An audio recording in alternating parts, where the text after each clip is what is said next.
and abilities. We belong to the Unitarian Universalist Association of Congregations, and we are guided and inspired by its values and principles. Those values and principles move us to remember that we in Northampton inhabit unceded land of the Pecumtuck and Nipmuc peoples. Our values and principles remind us to acknowledge our responsibility to face the legacies of dispossession and systemic racism that are part of our collective history, even as we affirm and celebrate the legacies that inspire us. We are here to support and celebrate one another and to renew ourselves with hope and gratitude and new resolve. It's wonderful to see you all, both here in our great hall and online. If you are new or returning after a time away, welcome. Please feel free to fill out a welcome card. Doing that allows us to put you on our email contact list. You can put the card in the offering plate here on the chancel after the service. And for those of you online, there is a link to the card in the chat. The Stewardship Committee wants to thank everyone who has made their pledge commitments for next year. They will be following up beginning today with phone call reminders to everyone else. Everyone is invited to join a short vigil in sorrow and solidarity for the people of Ukraine at 11:30 today. We'll meet on our front lawn. And for those of you who don't get the chance to read our newsletters, we want to make sure you know that Janet will be on sabbatical beginning this week until the second week of May. The Worship Committee has a wonderful lineup of lay and guest speakers in her absence. If you have questions, please see last Tuesday's issue of the Beacon newsletter or speak to any member of our Board of Trustees. And now we will begin our service.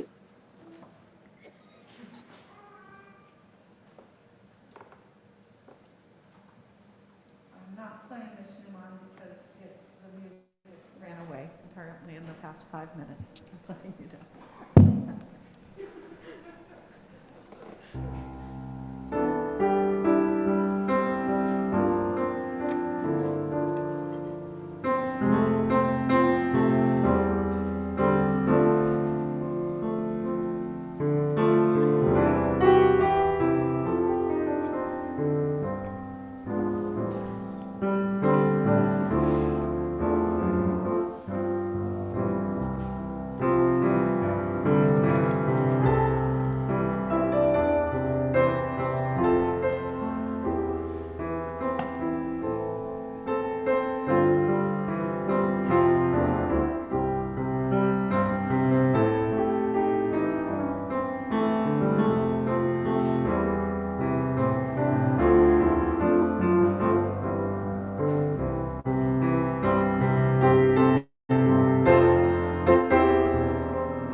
That gathers in faith.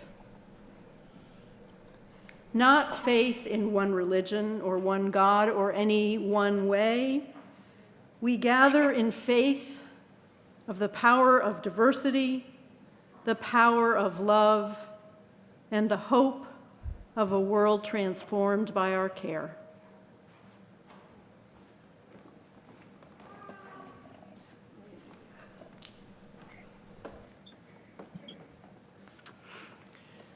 Please rise in body or spirit and join in saying our chalice lighting words.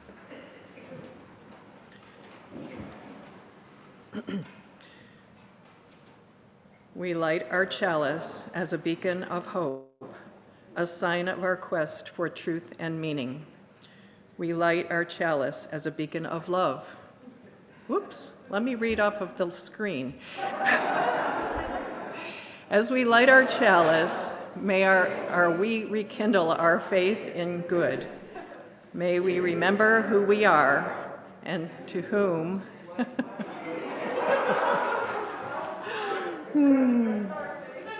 in celebration of the life we share together.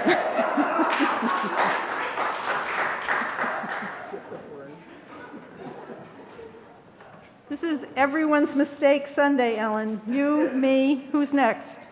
Let's sing. We are going to sing the Old Hundredth, yes?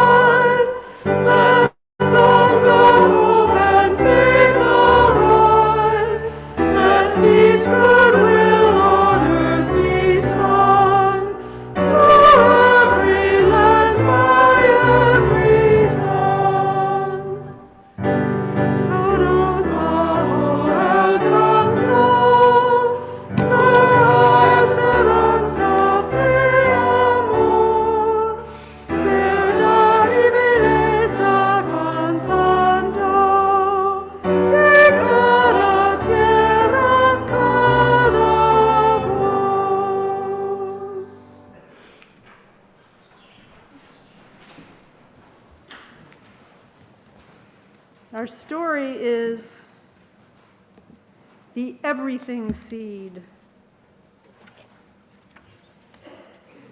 I'll see if I can get the words off the screen. You can show the first slide, Lori.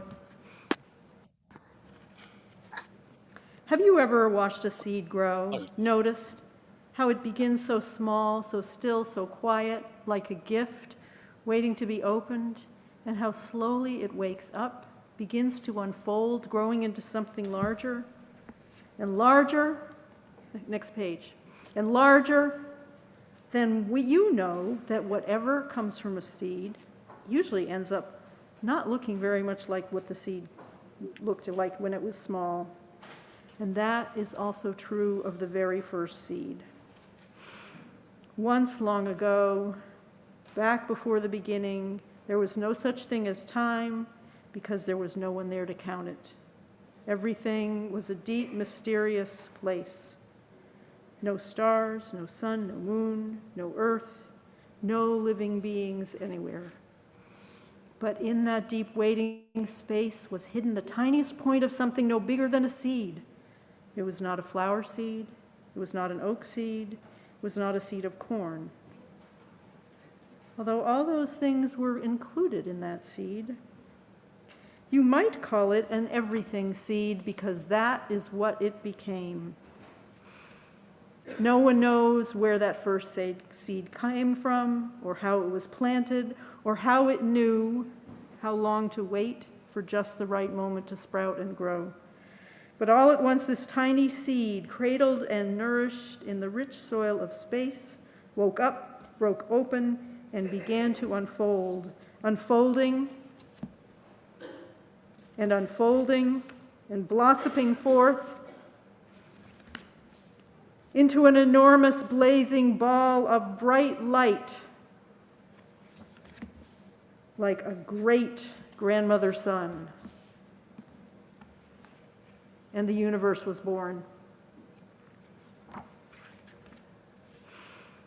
Out fluttered the galaxies like a storm of snowflakes swirling and gathered into the brightest, most blindingly beautiful clouds of stars. And out of the star clouds whirled our own star, the one we call the sun, and our earth and our moon, and all the round spinning planets we have learned to name.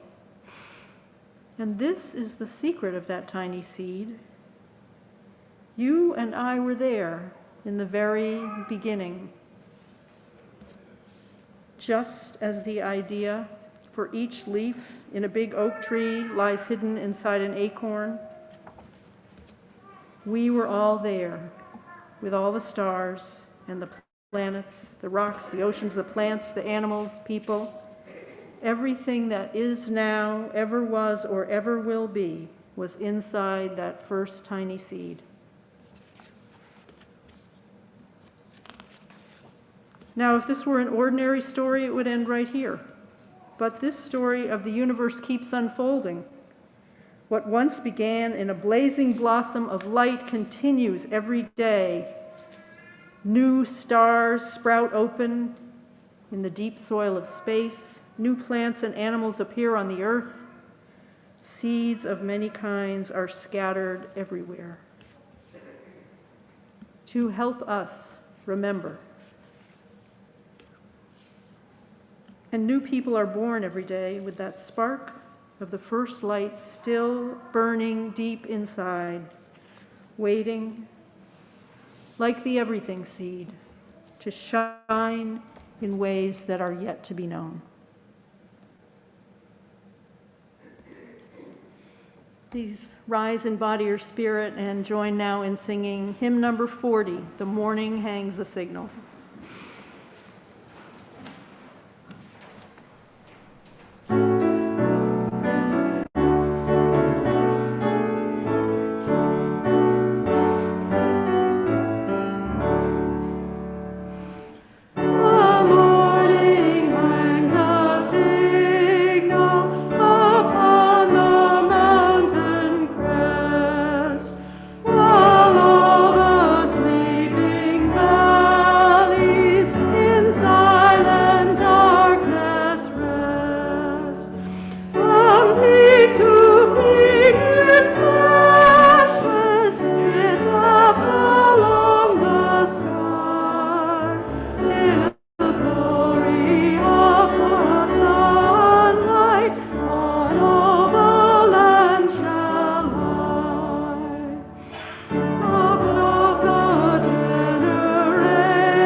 Okay, we're going to do this again. Lori or Julie, spotlight the Great Hall.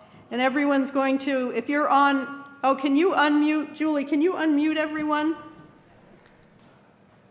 If Julie is going to unmute everyone online, and you are going to greet us.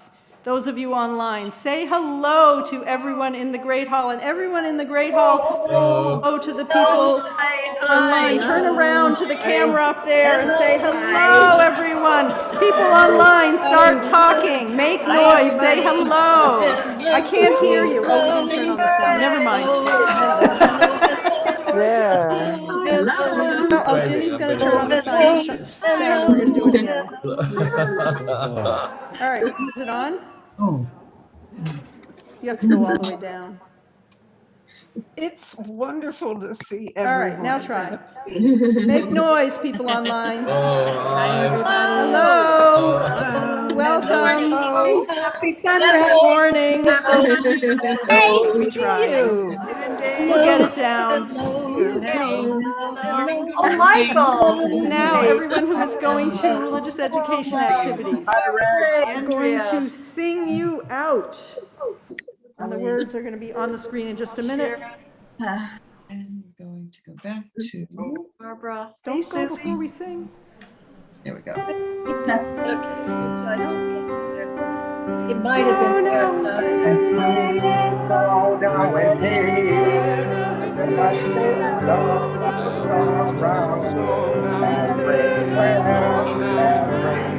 May the spirit of love surround you everywhere, everywhere you may go. Go now in peace, go now in peace. May the spirit of love surround you everywhere, everywhere you may go.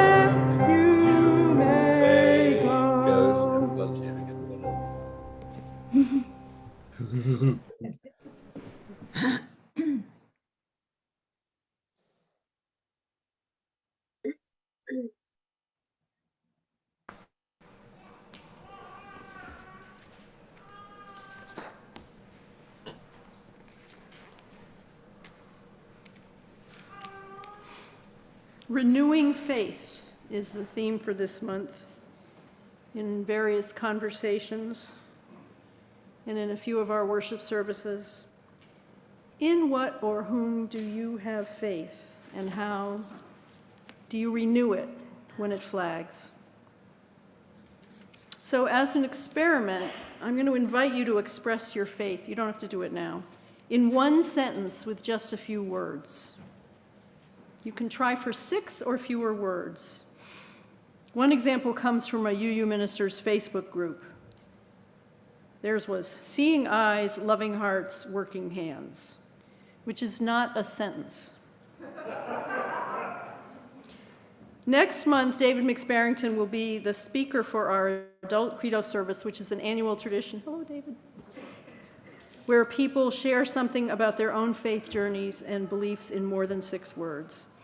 And a few years ago, before she died in 2018, Laura Cranshaw, who was a member here, was one of our Adult Credo speakers. And she wrote, "Why are we here? I don't really believe there's a spiritual reason. Over millions of years, we just happened. But I do believe that since we are here, our clear purpose and responsibility is to help and care for each other. And we have a responsibility to preserve the earth and pass it down to future generations of all living things." So we are responsible for each other might have been Laura's 6-word summary. What we do matters might also work. Both of those are sentences. And what follows from that belief, that faith, that what we do matters, that we are responsible for one another, what follows from that? Where does that take us? You can think about that with me. This is the poem To Be of Use by Marge Percy. The people I love best jump into work head first without dallying in the shallows and swim off with sure strokes almost out of sight. They seem to become natives of that element, the black, sleek heads of seals bouncing like half-submerged balls. I love people who harness themselves, an ox to a heavy cart, who pull like water buffalo with massive patience, who strain in the mud and the muck to move things forward and do what has to be done again and again. I want to be with people who submerge in the task, who go into the fields to harvest and work in a row and pass the bags along, who are not parlor generals and field deserters, but move in a common rhythm when the food must come in or the fire be put out. The work of the world is common as mud. Botched, it smears the hands, crumbles to dust. But the thing worth doing, well done, has a shape that satisfies, clean and evident, Greek amphoras for wine or oil, Hopi vases that held corn are put in museums, but you know they were made to be used. The pitcher cries for water to carry, and a person for work that is real.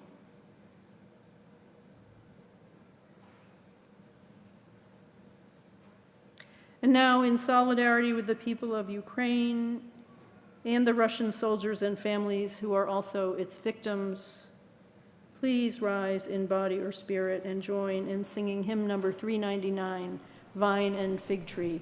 And Sarah and Britt are going to lead this side, and Booker and Janet, and I don't know what I'm going to do, but Booker and this Janet are going to lead this side. It's two parts. It's number 399 if you want to look in the hymnal.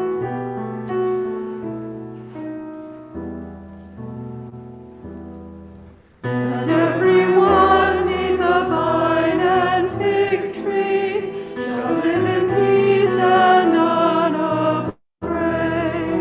And everyone neath the vine and fig tree shall live in peace and unafraid. And into plowshares turn their swords, nations shall learn war no more. And into plowshares turn their swords, nations shall learn war no more. And everyone neath the vine and fig tree shall live in peace and unafraid. And everyone neath the vine and fig tree shall live in peace and unafraid. And everyone neath the plowshares turn trees shall live in peace and unafraid. And everyone neath the plowshares turn trees shall live in peace and unafraid.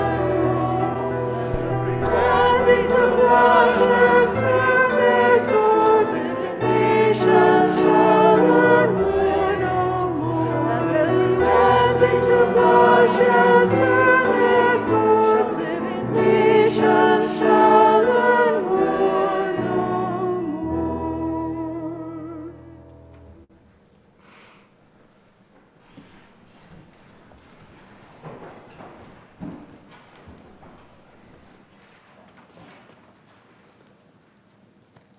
Good morning. I'm Kate Krookemeyer. I'm chair of the Religious Education Council and a member of UU The Vote and the Racial Justice team. I'm here with the Social Justice Minute.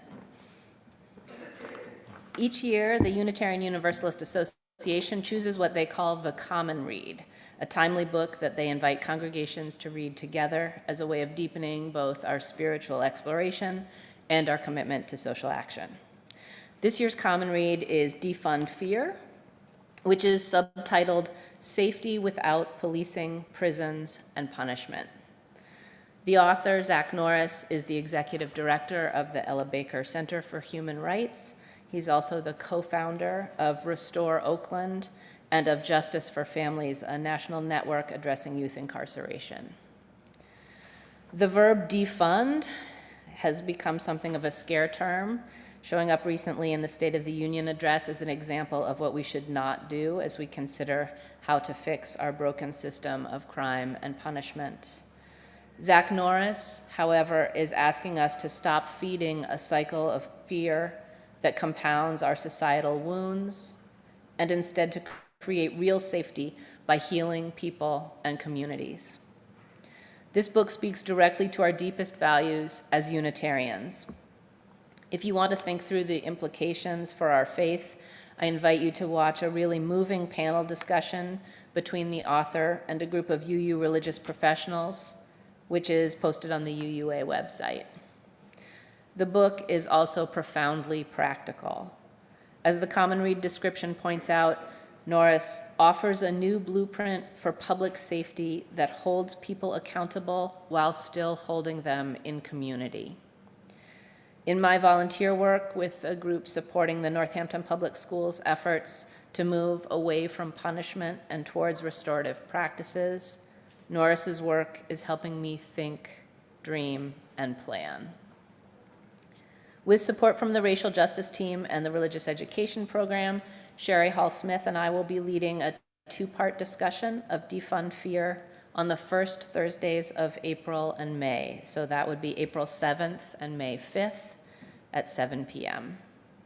Please reach out to either of us with questions or look for more information in the Beacon and in next week's Sunday Times. If purchasing the book would be a burden for you, we have funds available to assist. I hope you'll join us in the opportunity to reimagine our role in creating justice and safety.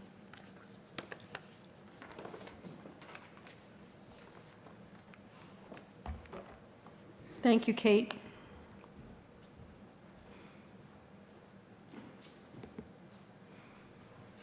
Our generosity matters. Most of you know that we share the proceeds of our Sunday contributions, our Sunday offerings with organizations outside the community.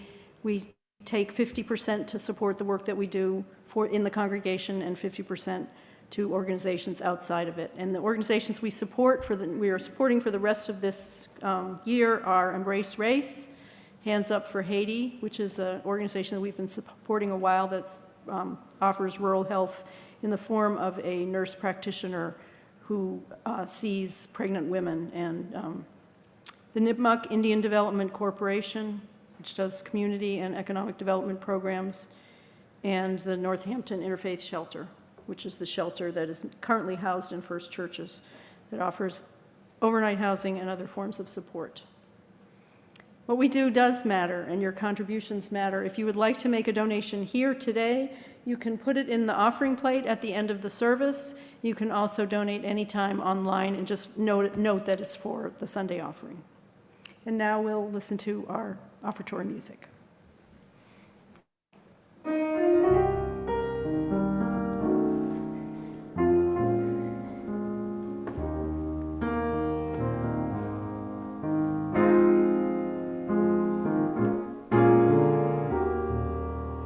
Them that's got shall give, them that's not shall lose.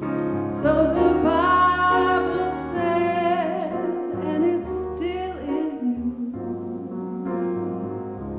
Papa may have, Mama may have, but God bless the child that's got his own. That's got his own. Yes, the strong get more, while the weak ones fade. Empty pockets don't ever make the grave. Papa may have, Mama may have, but God bless the child that's got his own, that's got his own.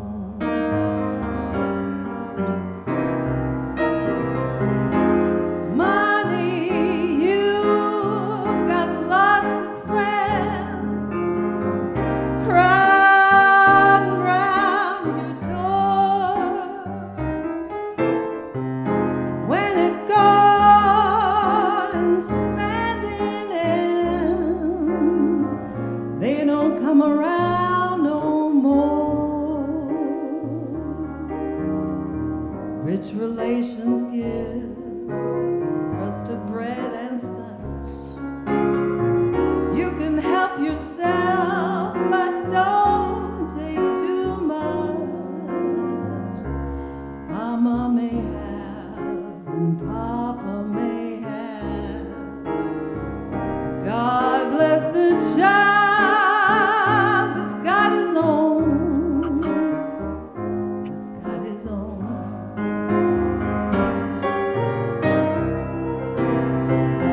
Money, you've got lots of friends crowding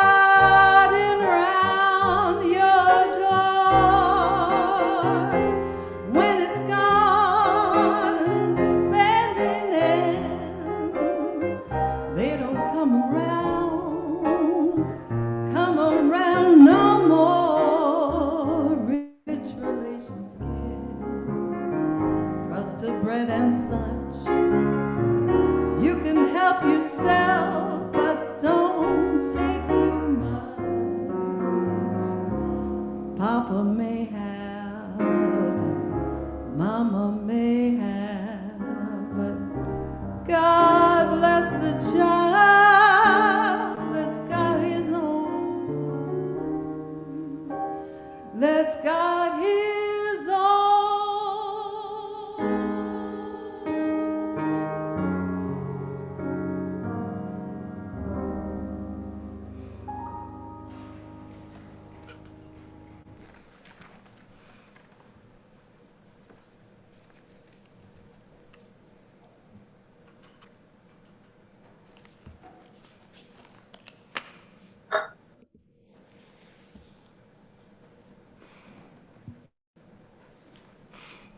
God is love.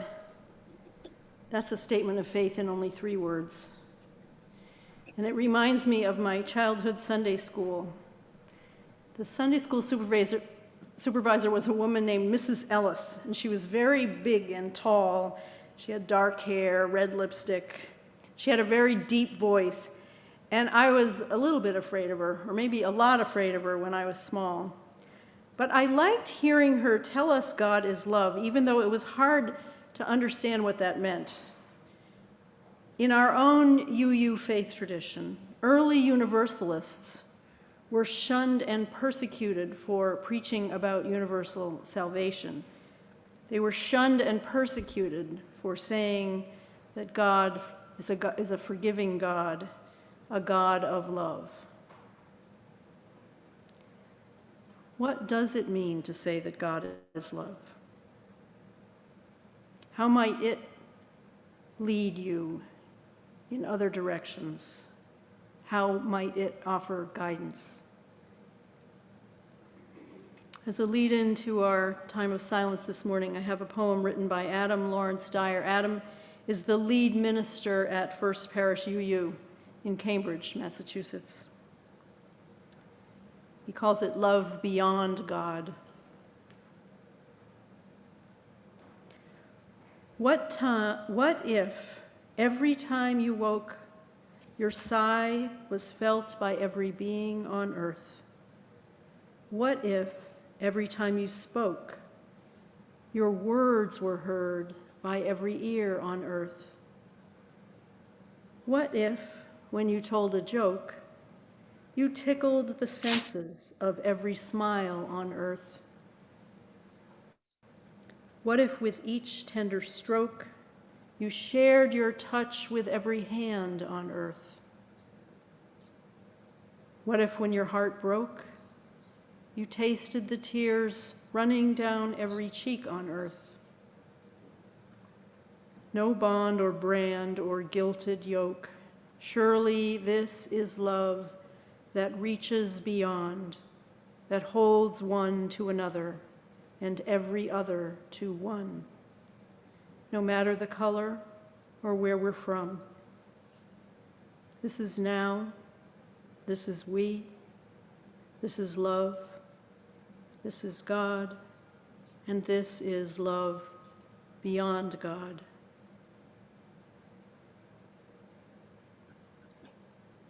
So let us open our hearts now in this moment and this place of quiet to attend to the music of silence and the wordless voice within.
heard her story long ago. She saw the Queen of Heaven once and kept that vision in her soul. No one believed what she had seen. No one believed what she heard, that there were sorrows to be healed, and mercy, mercy in this world. So many hearts I find, hearts like yours and mine, torn by what we've done and can't undo. I just wanna hold you. Won't you let me hold you like Bernadette would do?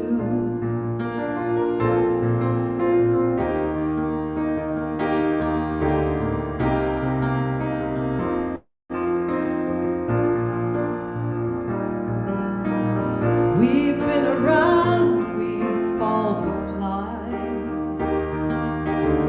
We mostly fall, we mostly run.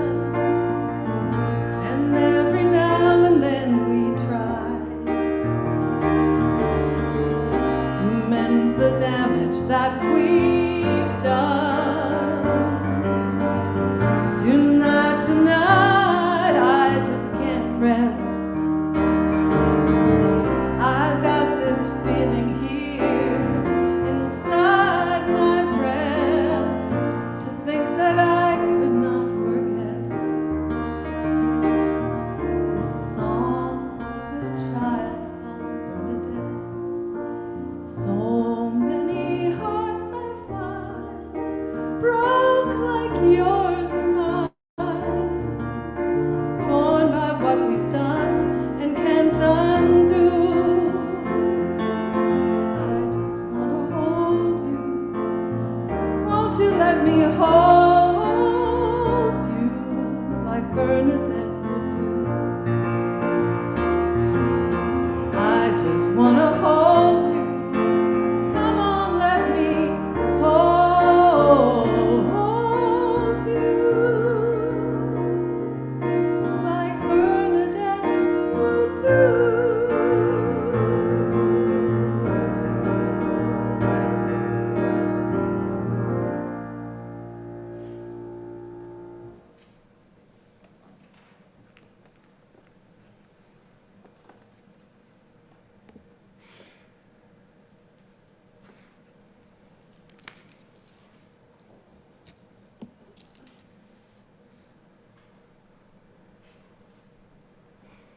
My granddaughter, Cassandra, just turned 17. She was 5 the first time I met her. That was in the Philippines, and we were there because our son, Dan, who is in the Army, was marrying her mother. And for several months, a few years later, Cassandra and her mother and her younger sister came to live with us here in Northampton. Dan was in Afghanistan. And this was their first time in the US, and Cassandra, who then was 8, was always puzzling things out. She was always wondering. She was always comparing things, comparing life in Northampton, Massachusetts, United States of America, to her life in the Philippines. She would say things like, "It's cleaner here. People don't throw trash everywhere." And she had big thoughts, especially for someone her age. Once she told me, it must have been at night, she said she didn't believe in God or heaven. She said, "I think it's just stars up there, Grandma." I had big thoughts when I was little, too. I remember asking my mother how anyone could believe in God if you can't see God, and no one has ever seen God. Or how could we believe if when there was something bad happening, that things would turn out all right? And I'm not sure what she really thought at that point, but I do remember that she told me that faith meant having trust. Even if you don't know, even if you can't prove that you're right, even if you have no control over what's going to happen. So I will have trust, or I will trust the unknown, might be a faith statement for parents who worry during all the times that our children are struggling, no matter what their ages, when we wonder how they will manage through all the challenges the world presents them, that we cannot guide them through or save them from. This poem is called First Lesson by Philip Booth. Lie back, daughter. Let your head be tipped back in the cup of my hand. Gently, and I will hold you. Spread your arms wide. Lie out on the stream and look high at the gulls. A dead man's float is face down. You will dive and swim soon enough where this tide water ebbs to the sea.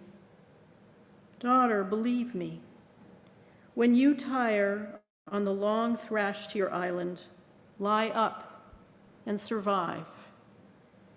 As you float now, where I held you and let go, remember, when fear cramps your heart, what I told you, lie gently and wide to the light year stars.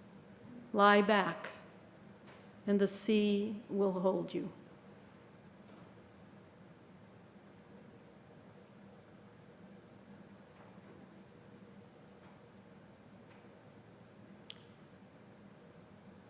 And this is another poem about faith. It's called Bone. It's by Mary Oliver. Understand, I'm always trying to figure out what the soul is and where hidden and what shape. So, last week, when I found on the beach the ear bone of a pilot whale that may have died hundreds of years ago, I thought, maybe I was close to discovering something. For the ear bone is the portion that lasts longest in any of us, man or whale, shaped like a squat spoon with a pink scoop, where once, in the lively swimmer's head, it joined its two sisters in the house of hearing. It was only 2 inches long. And I thought, the soul must be like this, so hard, so necessary, but almost nothing. Beside me, the gray sea was opening and shutting its wave doors, unfolding over and over, its time ridiculing roar. I looked, but I couldn't see anything through its dark knit glare. Yet don't we all know the golden sand is there at the bottom? Though our eyes have never seen it, nor can our hands ever catch it. Lest we would sift it down into fractions and facts, certainties, and what the soul is also. I believe I will never quite know. Though I play at the edges of knowing, truly I know our part is not knowing, but looking and touching and loving. Which is why I walked on softly through the pale pink morning light.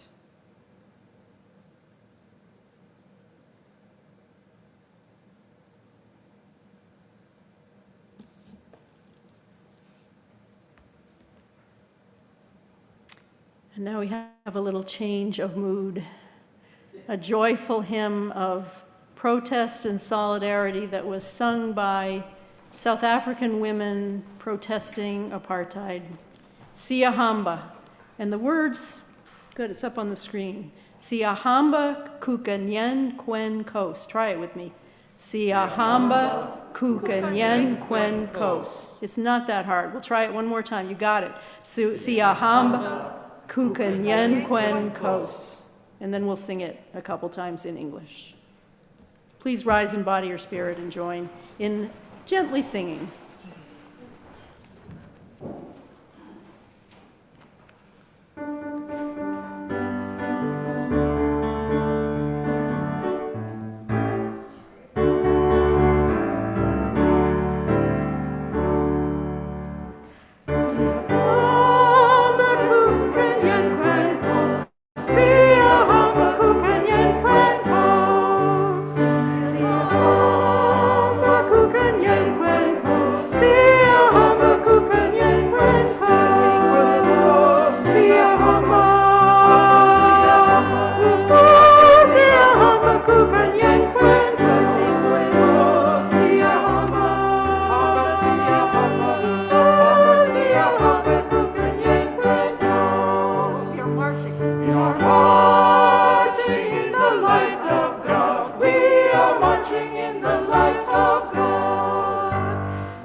light of God.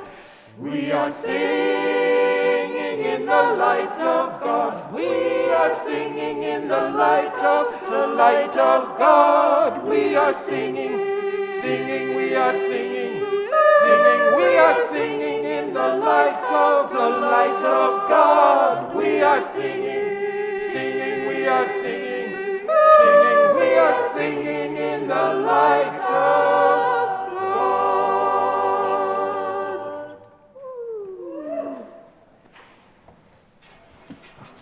You almost made me cry.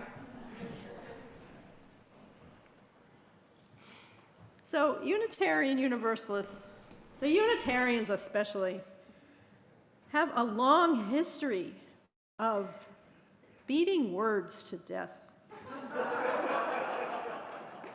Really.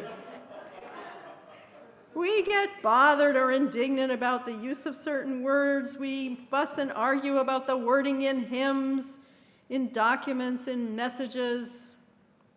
I think getting words right is a good thing when it's not taken to extremes. Trying to clarify and express what we think and what we believe definitely has value. So again, this service is really an invitation, if you haven't already, to ask yourself, in whom or what do you place your faith and trust? Can you put it into words? And can you put it into a sentence of just a few words? So I have a monthly meeting with my friend and colleague, William Levewood, who for 3 years was the minister of the UU Church in Tallahassee, Florida. And he's now serving a church in Virginia outside of Washington, D.C. And our friendship is the original reason that we in Northampton started collaborating with the Tallahassee Church during the 2020 election season, when we started collaborating with Tallahassee then. And our USNF The Votes team is again planning to partner with them in some of our 2022 UNS The Vote efforts. William and I met when he was looking for his first ministerial position, which was about 5 years ago, and he interviewed for an assistant member. David Caruso was on that search committee. So, and we offered him the job, but he chose Tallahassee instead. And at that point, when we started looking for an assistant minister, Jessica had been with us for less than a year.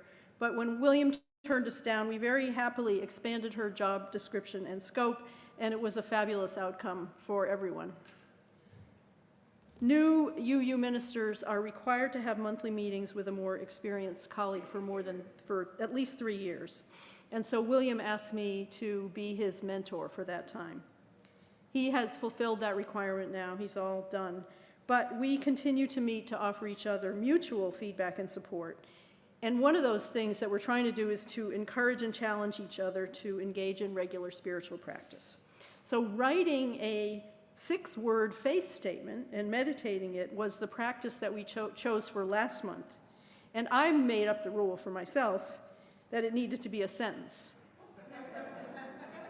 They didn't say that, but come on. And I modified the 6-word rule. I said 6 words or fewer. Because if you looked on the website where people were, the Facebook link, people were like forcing themselves to make 6 words. Like, no, it can be fewer than 6 words. Less is more, as you know. If you know me at all, you know I like fewer words rather than more. So we've considered some of them this morning. What we do matters. I think that's a faith statement for people who value the work they do, who enjoy and take pride in it. It's a faith statement for people like Laura, for many of you who really do help and care for others and who say, yes, I can do that, who try to make a difference, whatever your role or job or profession. For people who dedicate themselves to making the world a better place, people who listen and who are constantly and consistently kind and thoughtful when interacting with others.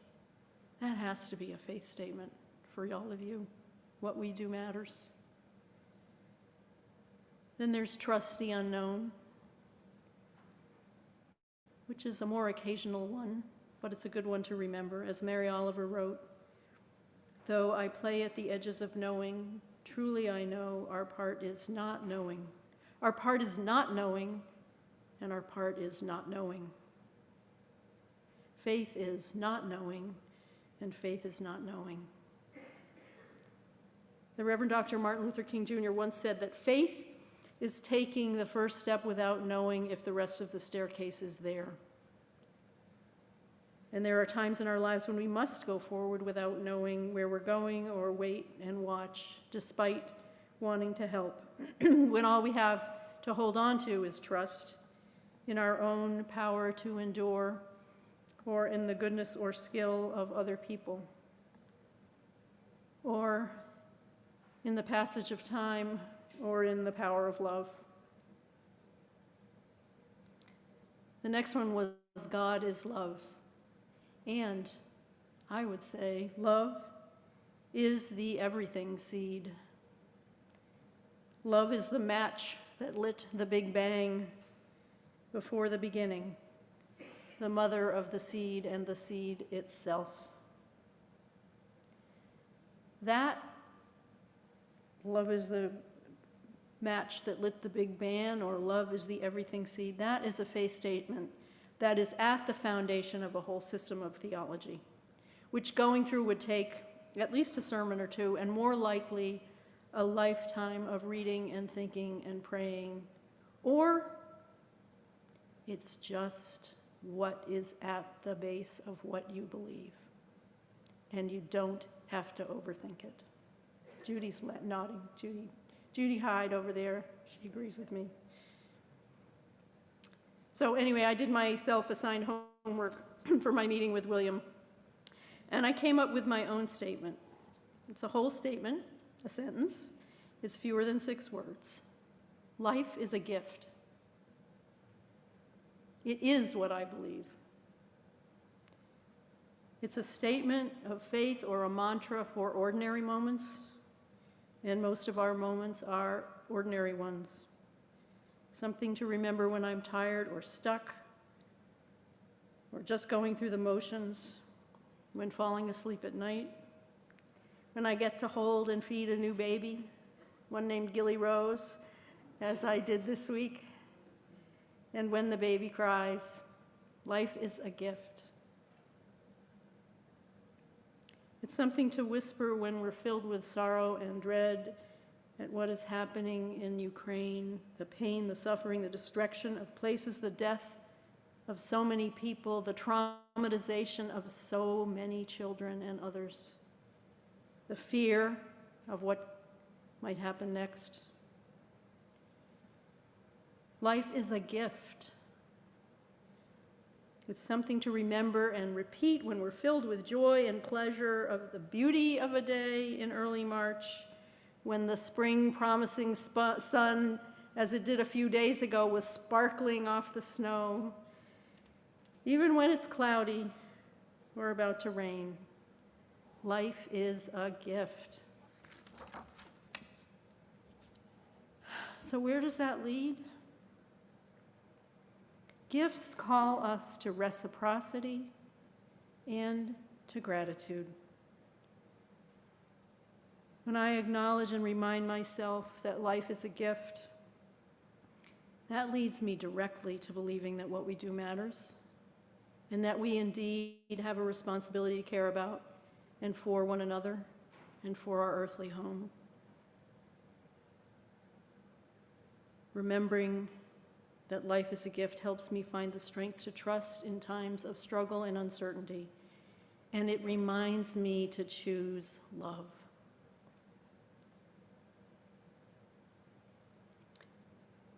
After today's service, yes, this is still happening, around 11:30, everyone is invited to join a vigil in sorrow and solidarity for the people of Ukraine. This was organized by members of our USNF The Vote steering team, and it is just a way to bear witness, to be together as a community of faith within the wider community, and to show that we choose love.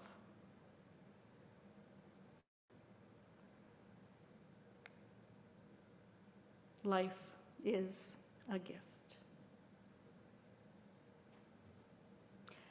Please join now in singing hymn number 108. We're just going to sing the first two verses. My life flows on in endless song.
Have faith, keep singing, and go in peace.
Goes on in the song is